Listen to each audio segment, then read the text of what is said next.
we go. All right, welcome to Hidden Hearts. I am so excited that you guys are continuing to study with us as we are studying Psalm 91. We have been working and we have studied 4 scriptures so far. Tonight, we're going to add on 2 more, and I'm really excited to spend some time doing that. We want to make sure, especially in this scripture that we're studying right now, where one piece is building on the other, that we're doing lots of really good review to make sure that we are adding all the pieces and not forgetting where we started. Now, those of you, and again, so many educators that are in this group, y'all are probably really familiar with a couple of phrases. One is primacy and one is recency. And primacy means that those things we learned at the beginning are going to stick with us pretty good. The things that we learn at the end, the recency, are going to stick with us really good. So we got to really focus on the stuff in the middle to make sure that we keep holding that. So I hope that you are continuing to build your memory palace. If you're like, what in the world is she talking about? I remember I posted an article a couple of weeks ago that talks a little bit more about that. But this is where we are imagining an environment that we're very, very familiar with. And we set these images on those shelves so that we can then walk around the room in our minds to remember in sequential order the pieces that we are learning. The more we add to this puzzle, the more you're going to really want to be able to walk around your room. Now, as we have talked each week, some of us have been adding actual objects to places so that we can picture those. Some of you I know have been writing the verse and sticking them in those locations to help you picture it. Some of you have been putting the drawings that we've been doing. Whatever you're doing is great. If you're just imagining it, that is okay too. But I really, really want to encourage you to think of that space that you're very familiar with so that when you're practicing, you can go through in order and review the different pieces that we've been talking about. Okay, so we have been creating visuals each week to help us picture the verses. So we're going to go through and we're going to use those visuals just to help us review the first 4 verses. So if you've been studying with us, you can go ahead and unmute and let's practice some of the scriptures that we have studied so far, starting with Psalm 91, verse 1. You ready? Okay, let me hear you say it. Whoever dwells in the shelter of the Most High, will shadow find the Almighty. Yes, will rest in the shadow of the Almighty. So we've got our dwelling place here. Whoever dwells, the mountain represents the Most High. Whoever dwells in the Most High, or in the shelter of the Most High, will rest in the shadow of the Almighty. Okay, so let's say that one more time just to help us. Whoever dwells in the shelter of the Most High will rest in the shadow of the Almighty. Good. I will say of the Lord, He is my refuge and my fortress, my God in whom I trust. So for that one I had, He is my refuge and fortress, my God in whom I trust, because the coin is something we often associate. In God we trust. Okay. And then we added on our dear friend Shirley. Remember the bird Shirley? Shirley will deliver you from the fowler snare and from the deadly pestilence. Yeah. And remember, the pestilence in this part reminds us of like germ, plague, disease kind of thing. So he's going to surely He will deliver us from the fowler snare and from the deadly pestilence. Okay. And then last week we added on our next piece with our feathers. Remember? He will cover you with his feathers. And under his wings you will find refuge. His faithfulness will faithfulness be will your be your shield shield and and your Rampart. rampart. Good. rampart. So I had my little chicken remind me he will cover you with his wings, and his faithfulness will be your shield and your rampart. Remember, we got bonus points for knowing what a rampart was last week, and that was the low protective wall that was around the perimeter. So when we talked about this scripture last week, we noted that there's two different parts to the way God helps us through life. There's the soft protective, he's covering us, he's putting us under his feathers. So the loving, protecting, comforting God, that's that first part. But then he's also the warrior God that fights for us. His faithfulness is our shield and our rampart. Okay. So this week we are going to add on our next piece. So let's start off by reading it all together, and then we will go through and dig into some of the meaning that I want to make sure you are not missing as we study this passage. So I'm going to read the whole thing, verses 1 through 6 in context, so that we have that. This is another great opportunity for you to review what we've learned so far. So at least follow along with this as I read.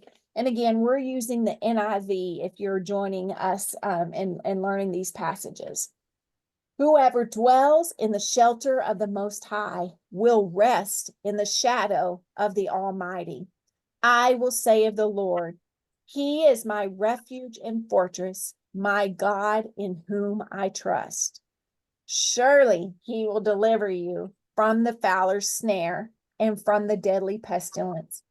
He will cover you with his feathers, and under his wings you will find refuge. Then what we're adding on, and his faithfulness will be your shield and your rampart.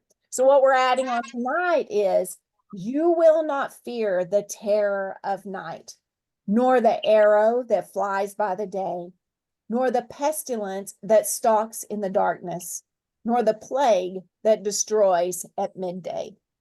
So in this week's verse, we're really going to start digging into some specific things that we might fear. So I just want to point out a few things to you that you may or may not have noticed in these passages. I want you to notice when we look at verses 1 and specifically in verse 2, we see that he says, He is my refuge and my fortress, my God in whom I trust. So we see that the author here is speaking from his own voice. He is proclaiming some things about God. He is mine, my, I trust him. But then I want you to notice that when we hit verse 3, he shifts and he starts to say, surely he will save you from the fowler's snare and from the deadly pestilence. He will cover you with his feathers, and under his wings you will find refuge. His faithfulness will be your shield and rampart. You will not fear the terror by night, nor the arrow that flies by the day, nor the pestilence that stalks in the darkness, nor the plague that destroys at midday. So looking at commentary on that, when we see that difference, when he goes from saying I, me, my, to you, one of two things could be happening here. And there's one that I kind of lean to a little bit, maybe because I kind of relate to it, but he could be talking to another person. And so first he's talking about my own experience, about who God is to me, but you need to know who he is to you too. So that's one option, is that the writer is using it to encourage somebody else. But the other option, and the one that I like to ponder, and we can ask when we get to heaven, which is the right one. But I kind of like this image of giving myself a good talking to. You will not fear. You will not. You will be protected. So either way, there's some beauty to that it can be a passage that we use to encourage somebody else who's struggling with fear. But it can also be that thing that we use to speak to ourselves and to preach to ourselves about God. So I could be saying it to Anna myself. Surely he's going to save you from this fowler snare. Why are you so worried, right? He's going to deliver you from the deadly pestilence. Anna, he's going to cover you with his feathers, and under his wing, you're going to find rest. So I can use it to talk to myself and remind myself what God promises to do for me. So that's one thing I wanted us to be sure we notice as we get further into this. Once we hit verse 3 through verse 13, it's going to be you. So either using it to encourage somebody else or using it to encourage ourselves. The other things that I want to point out to you as we focus in on verses 5 and 6 tonight, it says, you will not fear the terror of night, nor the arrow that flies by day. So a couple of things I want to point out to you. We have his protection from day to night. So this is a 24-hour presence of God, regardless of what is going on around us. And so that's a beautiful thing about this verse, that it reminds us all day, every day, night and day, he is with you. You do not have to be afraid. We see here two different parts in verse 5. You will not fear the terror of night, nor the arrow that flies by day. I want to talk about that kind of in reverse order, if that's okay with you. When he talks about the arrow that flies by day, that is an imagery from battle, right? So they would be firing these arrows, and it just could feel like a constant bombardment. So one of the things that this part of the passage reminds us is that we do have an enemy, and he is directly firing at us all the time. But we don't have to fear that enemy because God is our protector. Going back to some of our other pieces, he's our shield, he's our rampart, right? We know that he fights for us. So those attacks from the enemy that we can see, they happen in the daylight, they're obvious to us. We can tell that there are attacks happening. We don't have to fear those because God is in control. But the other one, the fear, the terror of night. How many of you, it is when you lay down to go to sleep that the terror starts?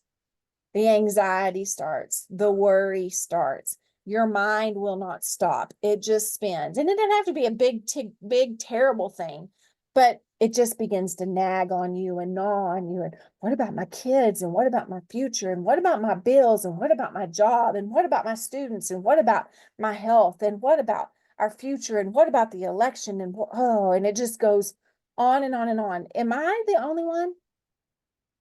Is that at you too? So Satan loves nighttime for a couple of different reasons. One, it's the time that we're still. It's the time that we're quiet, and it's the time that we are alone, even if you're laying beside somebody else. When the light goes down and you're in bed, that's when you're alone with yourself. And that's when the enemy attacks. The other part of night is that in the darkness is when we do not see things clearly. So how many times, do you remember when you were a kid, you saw something in the corner and you finally crawled to the end of your bed, and if you were like me, you had to jump because you couldn't let your feet touch the floor because the boogeyman could get you, right? But as soon as you turn on the light, you realized that it was a stack of clothes. Or my husband had one of those bouncing horses that he would have to put his blanket over the horse's head because it scared him in the nighttime. When we cannot see things clearly, that is when fear creeps in. One of the reasons we fear what's going to happen in November is because we can't see it clearly right now.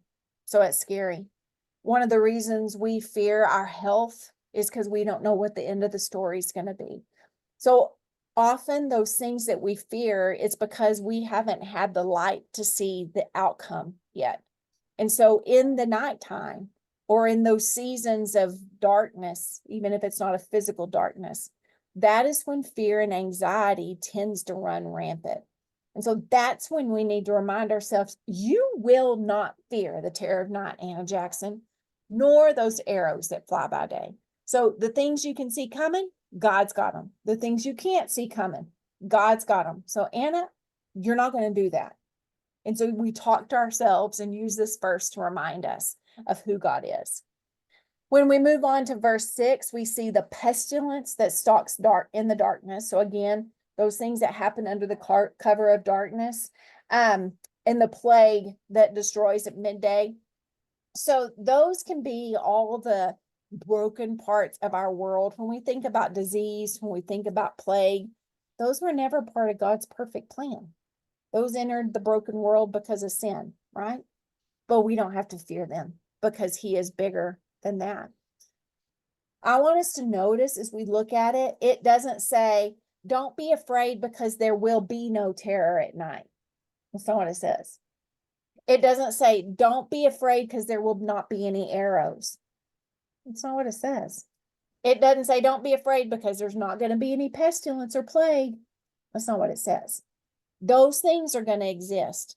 But even when those things exist, we don't have to be afraid because we have God who is our refuge. We have God who is our fortress. We have God who is fighting for us. So we don't have to fall victim to that. We know because Romans 8:28 says that God is working all things for our good. When illness comes, he's going to use it for our good. When arrows come, he's going to use it for our good. When the terror strikes at night, he can use that for our good. All of those broken parts that we fear, we have a promise in the Bible that says, I'm working all things together for the good of those who love him and are called according to his name, right? So we don't have to live in fear because he has got us. Threats and anxiety may be bigger at night. They may alarm us when we're alone with our thoughts. But I want to remind you that we are not children of darkness. We are children of the light. And one of the scripture, and I'm putting more in our Facebook group this week, but one of the scriptures that reminds me of this is from Psalm 27:1. The Lord is my light and my salvation. Whom shall I fear? So you and I don't have to fear those things that happen under the cover of darkness. We don't have to fear the arrows because God is our light. He brings all those things to his light. He is our salvation. We may still have to go through all the bad things, but that's not the end of our story. It's only the beginning of our story. And then we get to see what God can do with those challenging things. And that is when the world begins to see him too. So as we study our verse this week, maybe you need to use it to give yourself a good talking to. Girl, you are not going to fear the terror of night. You are not going to fear those arrows that fly by the day. You're not going to fear the pestilence that starts in the darkness or the plague that destroys at midday. So we can use these to give ourselves a good talking to about why we don't have to be victims of fear. So let's shift into writing our passage. If you are using our little tool here, we're going to be in box number 5 this week. If you have not printed these, then don't worry. It's going to be 5 and 6. So you may want to write 5 and 6. But just if you don't have this, just write it down on paper, just like you would normally do. So I'm going to put it up on the screen, and I'm going to invite you to write the passage. Remember, writing helps us with our memory, so we want to record that. So we're going to write, you will not fear. You will not fear the terror of night. The terror of night, nor the arrows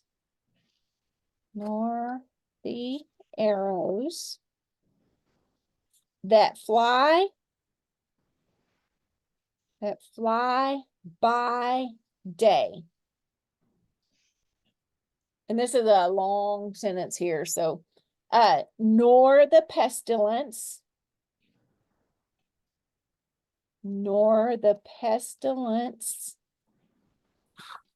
that stalks.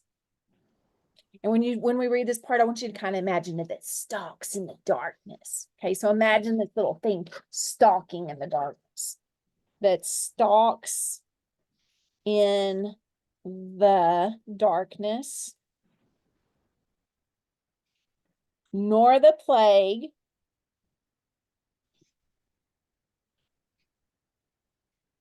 that destroys at midday. You will not fear the terror of night, nor the arrows that fly by day, nor the pestilence that stalks in the darkness, nor the plague that destroys at midday. So there's going to be 4 parts that we're going to be talking about today. Now, if you are using actual objects to help you build your memory palace, you could use an arrow. So I got this little really deadly plastic arrow here. You could use, for the pestilence, some kind of little rubber creepy thing. Really, a mouse is what I would love, because that's what I imagine with this pestilence stalking at day in the darkness. And I imagine it running along my baseboards in my house. That's kind of what pops to my mind. For the plague that destroys at midday, you could have a medicine bottle, you could have some Lysol, whatever you want to use to help you build this memory palace. But picture the 4 parts here. So we have, we will not fear the terror of night, nor the arrow that flies by day, nor the pestilence that stalks in the darkness, nor the plague that destroys at midday. Okay? So everybody got it written? All right, so we read it, we write it. Let's see if we can begin to see it together. Okay, so if you are using our graphic organizer, we can turn over on the back now, and we're going to label our next box verses 5 and 6. And the first thing I want you to draw, we're going to have 4 parts. So imagine whatever you're drawing on today, you're going to have a 4 boxes, so to speak. So in the first top left-hand corner, we're going to draw a moon. And that moon is going to have a scary face to it.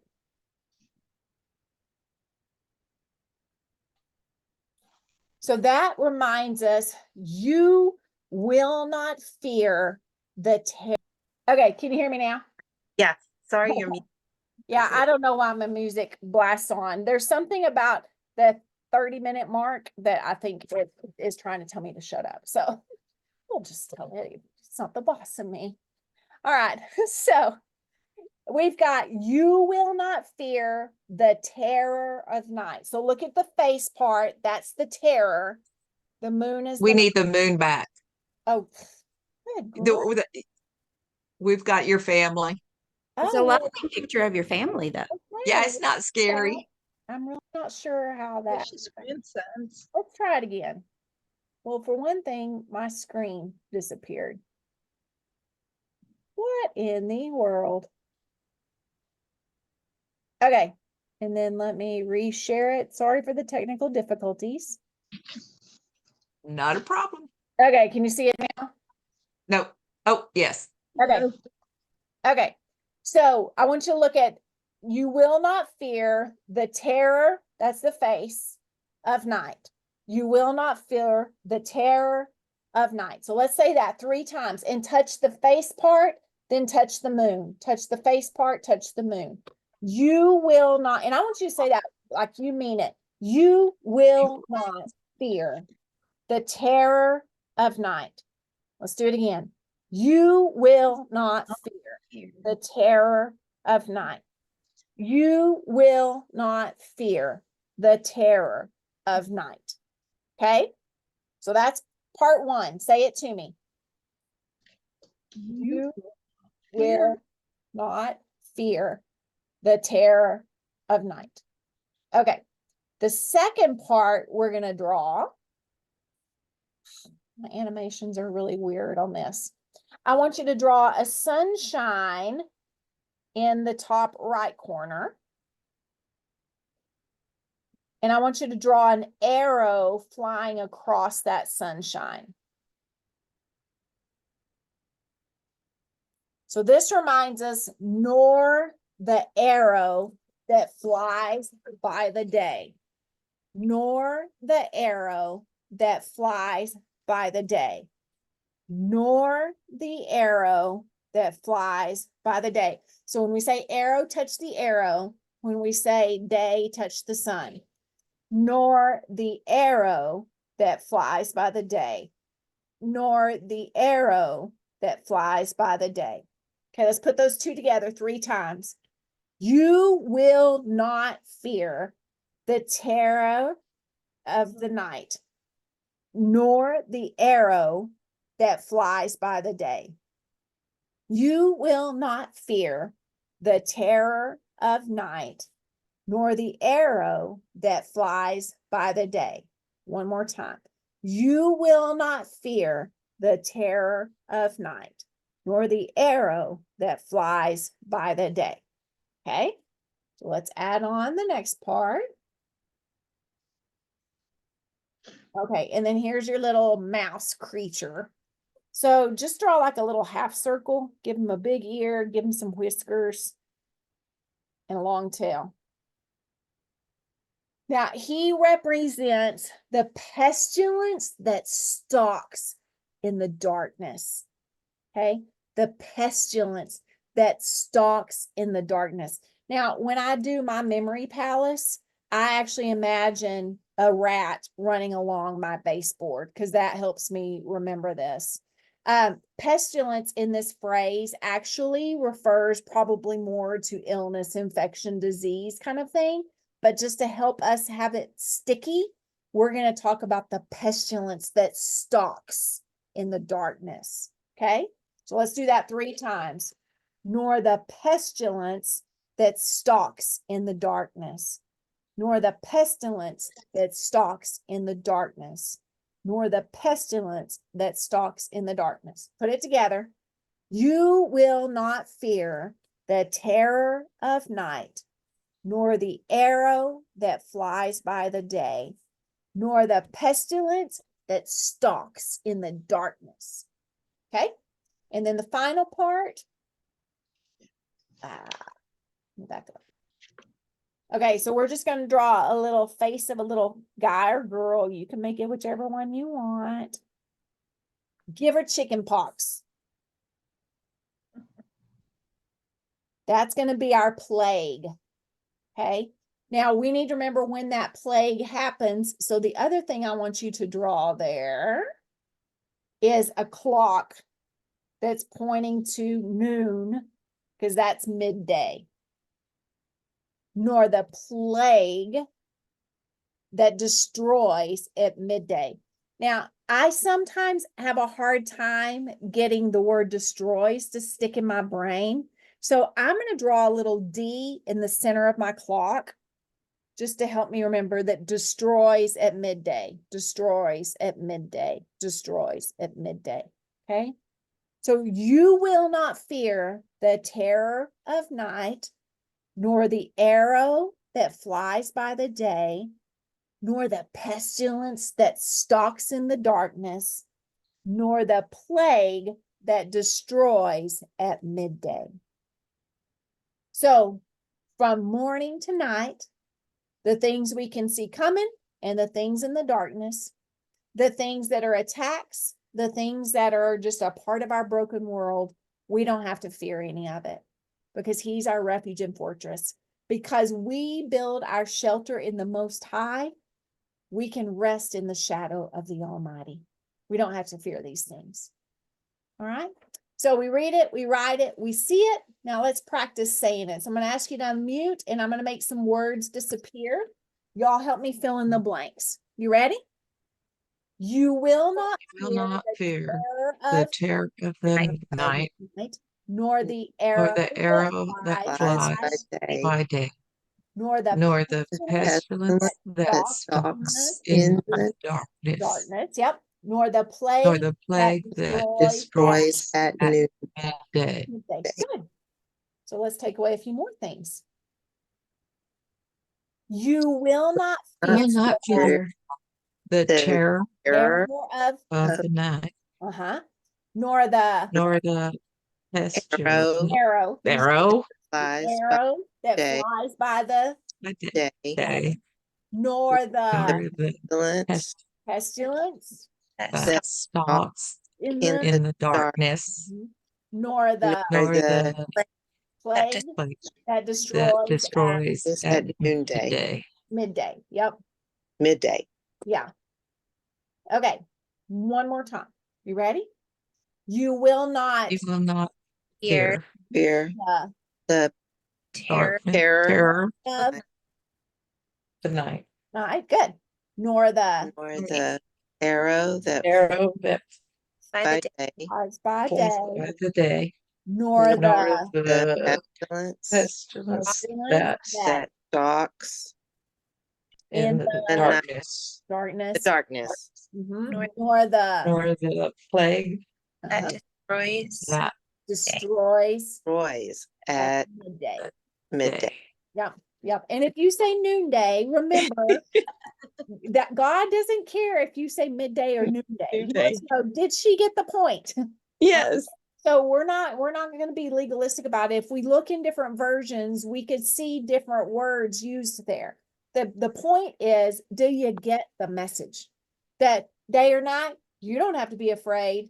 Pestilence, plague, terror, arrows, you don't have to be afraid. No matter what's going on, you don't have to be afraid. Okay, here's the big test. I'm going to put just initials up there and see if you can do it. Ready? Use your pictures if you need to. All right. You You don't will will not not fear fear the terror the terrors of of night, night, nor nor the arrows that fly that flies by day, Very day. good. Nor the nor the pestilence pestilence that that stalks dark in the darkness, darkness nor the nor the plague plague plague that That that destroys. destroys at midday. at midday. Very good. Okay. Can you do it with the pictures? I'm looking at them. Okay, you got it? We can do this. We can totally do this. You ready? yes. You Will Will not not fear fear the terror terror of of night, night, nor nor the the arrows that that fly fly by day, by day, nor the nor nor the pestilence pestilence that that stalks stalks in the in in darkness, darkness, nor darkness the the plague plague that that destroys. destroys at midday. midday. Very good. You got it.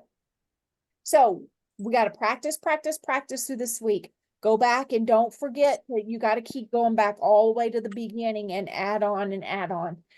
I know this isn't easy, but I promise you that if you see this all the way through, this is one of those passages that when I wake up during the night, it helps me calm back down. When I'm afraid, I can remember it. It is something that really makes a huge difference. I can't wait to tell you next week about a pretty cool thing that happened with this passage a few years ago when I really needed it to come through it at a critical time. So I hope that you don't give up, even if you bumble, even if it's hard. Okay, keep building your memory palace. Practice imagining those things, and you don't have to leave the things in your house forever. It's just helping you have a place and an order to go about and kind of hang these images to help you study. All right. So be sure to check in with the Facebook group. There will be some things to help you out this week. And until next week, be watching the Facebook group. I have a retreat in Floydada next week with a group of youth, and I am not getting back in till like 7 o'clock Monday evening. So there's a part of me that's saying that if I was wise, I would not do it next week, just so it's one less thing that distracts from the main thing. So be watching, because there's a chance I may say, okay, calf rope, we'll pause a week and then come back in. Okay. All right. So be watching the Facebook group, and we will see you soon. I'm going to stop the recording. This will be posted for you to go back and rewatch if you need to.